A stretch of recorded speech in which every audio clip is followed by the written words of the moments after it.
ناظرین، آپ دیکھ رہے ہیں اپنا پسندیدہ یوٹیوب چینل لرننگ پوائنٹ اور میں ہوں آپ کا میزبان اشرف علی نسیم۔ ناظرین، آج کی یہ ویڈیو بطور خاص میری ان بہنوں کے نام ہے جو اپنی ساس کے رویے سے تنگ اور عاجز آ چکی ہیں اور روز روز کے جھگڑوں نے ان کے گھر کو جہنم جیسا بنا دیا ہے۔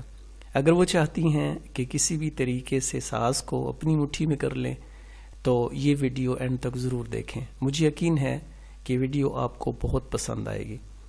تو ناظرین، آئیے آج کی ویڈیو شروع کرتے ہیں۔ کافی عرصہ پہلے کی بات ہے کہ ایک لڑکی جس کا نام تبسم تھا، اس کی شادی ہوئی۔ وہ سسرال میں اپنے شوہر اور ساس کے ساتھ رہنے لگی۔ بہت کم وقت میں ہی تبسم کو یہ اندازہ ہو چکا تھا کہ وہ اپنی ساس کے ساتھ مل کر نہیں رہ سکتی۔ ان دونوں کی شخصیت بالکل مختلف تھی اور تبسم اپنی ساس کی بہت ساری عادتوں سے پریشان تھی۔ اس کی ساس ہر وقت تبسم پر طنز کرتی رہتی تھیں جو اسے بہت ناگوار گزرتا تھا۔ آہستہ آہستہ دن اور پھر ہفتے بیت گئے، لیکن تبسم اور اس کی ساس کی تکرار ختم نہ ہوئی۔ ان تمام نااتفاقیوں نے تبسم کے گھر کا ماحول بہت خراب کر دیا تھا، جس کی وجہ سے تبسم کا شوہر بھی بہت پریشان رہتا تھا۔ آخر کار تبسم نے یہ فیصلہ کیا کہ وہ اپنی ساس کا برا رویہ اب مزید برداشت نہیں کرے گی اور وہ اب ضرور کچھ نہ کچھ کرے گی۔ تبسم اپنے پاپا کے ایک بہت اچھے دوست احمد انکل کے پاس گئی جو جڑی بوٹیاں بیچتے تھے۔ تبسم نے انہیں ساری کہانی بتائی اور ان سے کہا کہ وہ اس کو تھوڑا سا زہر دے دیں تاکہ ہمیشہ کے لیے یہ مسئلہ ختم ہو جائے۔ احمد انکل نے تھوڑی دیر کے لیے کچھ سوچا اور پھر کہا کہ تبسم، میں اس مسئلے کو حل کرنے میں تمہاری ضرور مدد کروں گا، لیکن تمہیں ویسا ہی کرنا ہوگا جیسا میں تمہیں کہوں گا۔ تبسم نے اس کی حامی بھر لی۔ احمد انکل ایک کمرے میں گئے اور تھوڑی دیر بعد اپنے ہاتھ میں کچھ جڑی بوٹیاں لے کر لوٹے۔ انہوں نے تبسم سے کہا کہ تم اپنی ساس کو مارنے کے لیے فوری زہر استعمال نہیں کر سکتی، کیونکہ اس طرح سب تم پر شک کریں گے، اس لیے میں تمہیں یہ جڑی بوٹیاں دے رہا ہوں، یہ آہستہ آہستہ ان کے جسم میں زہر پھیلا دیں گی۔ ہر روز تم کچھ اچھا سا کھانا پکانا اور پھر اپنی ساس کو کھانا دیتے وقت اس میں یہ جڑی بوٹیاں ملا دینا، اور ہاں، اگر تم چاہتی ہو کہ کوئی تم پر شک نہ کرے کہ تم نے انہیں مارا ہے تو تمہیں یہ خیال رکھنا ہوگا کہ تمہارا رویہ ان کے ساتھ بہت دوستانہ ہو، ان سے لڑائی مت کرنا، ان کی ہر بات ماننا اور ان کے ساتھ ایک ملکہ کی طرح برتاؤ کرنا۔ تبسم یہ سن کر بہت خوش ہوئی۔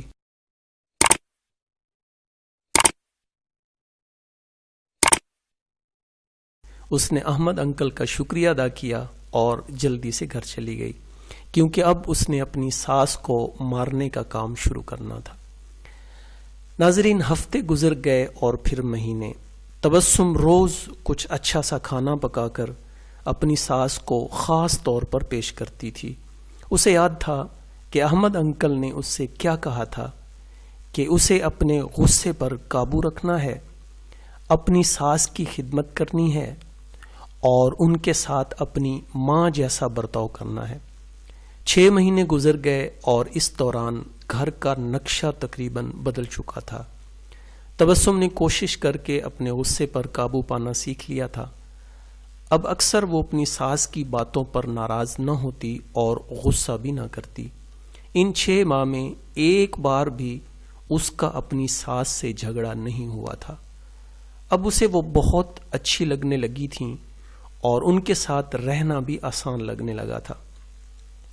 تبسم کی ساس کا رویہ بھی اس کے ساتھ بہت بدل گیا تھا اور وہ بھی تبسم کو اپنی بیٹیوں کی طرح پیار کرنے لگی تھی۔ وہ اپنے سب دوستوں کے درمیان تبسم کی تعریفیں کرتی تھیں۔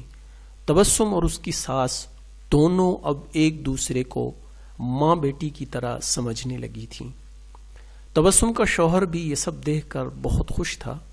ایک دن تبسم احمد انکل کے پاس آئی۔ تبسم نے کہا کہ آپ اب مجھے طریقہ بتائیں کہ کیسے میں اپنی ساس کو اس زہر سے بچاؤں جو میں نے انہیں دیا ہے۔ کیونکہ اب وہ بہت بدل گئی ہیں. میں ان سے بہت پیار کرتی ہوں اور میں نہیں چاہتی کہ وہ اس زہر کی وجہ سے مر جائیں جو میں نے انہیں دیا ہے. احمد انکل مسکرائے اور کہنے لگے تمہیں ڈرنے کی ضرورت نہیں.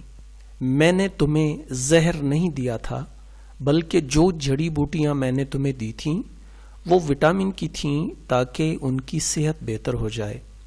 زہر تو صرف تمہارے دماغ میں اور تمہارے رویے میں تھا لیکن وہ سب تم نے اپنے پیار سے ختم کر دیا. پیاری بہنوں، یاد رکھنا کہ ہمارا رویہ، ہمارے الفاظ اور ہمارا لہجہ یہ فیصلہ کرتا ہے کہ دوسرے ہمارے ساتھ کیا رویہ اپناتے ہیں. اور ہاں، آخر پر ایک بہت ہی کام کی بات بتاتا چلوں کہ کسی کے دل میں اترنے کے لیے آنکھوں کے علاوہ ایک راستہ معدے یعنی اسٹامک سے بھی جاتا ہے. بہت جلد ایک نئی اور دلچسپ ویڈیو کے ساتھ پھر ملاقات ہوگی. اپنے میزبان اشرف علی نسیم کو اجازت دیجیے. السلام علیکم ورحمۃ اللہ وبرکاتہ.